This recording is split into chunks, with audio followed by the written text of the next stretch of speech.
ദൃശ്യം 3 വരാൻ പോകുന്നു എന്ന് പറയുമ്പോൾ തന്നെ എല്ലാവരും ആകാംക്ഷയിലാണ്. ദൃശ്യം 3യെ കുറിച്ച് സംവിധായകൻ ജിത്തു ജോസഫ് പറയുന്നത്, കാലവും പ്രായവും മാറുന്നതിനനുസരിച്ച് നമ്മുടെ ചിന്താഗതികളിലും മാറ്റം സംഭവിക്കുക എന്നാണ്. പ്രത്യേകിച്ച് മക്കളിലുണ്ടാകുന്ന മാറ്റങ്ങൾ. അങ്ങനെയെല്ലാം മാറ്റങ്ങളാണ് ദൃശ്യം 3യിൽ ഉൾപ്പെടുത്താൻ ഉദ്ദേശിക്കുന്നതെന്നാണ് അദ്ദേഹം പറയുന്നത്. ഈ വാക്കുകൾ വല്ലാത്തൊരു ആകാംക്ഷയാണ് പ്രേക്ഷകരിൽ നിറയ്ക്കുന്നത്. ജോർജ് കുട്ടിക്ക് എന്തെങ്കിലും മാറ്റം ഉണ്ടാകുമോ?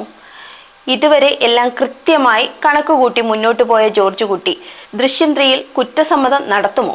അതാണോ ജിത്തു ജോസഫിന്റെ വാക്കുകൾ നൽകുന്ന സൂചന? അച്ഛന്റെ കൂട്ടാളികളായിരിക്കുന്ന അഞ്ജുവും അൻസിയും അവർ വളർന്നു വരികയാണ്. സ്വാഭാവികമായും മാറിയ കാഴ്ചപ്പാടുകളും വികസിച്ച മനസ്സുകളും അവർക്കുണ്ടാകാം. അവർ അച്ഛനെ തന്നെ ചോദ്യം ചെയ്യുന്ന ഒരു വഴിത്തിരിവിലേക്ക് പോകുമോ? ഇനി ഇളയ മകൾ ഒറ്റുകാരിയാകുമോ?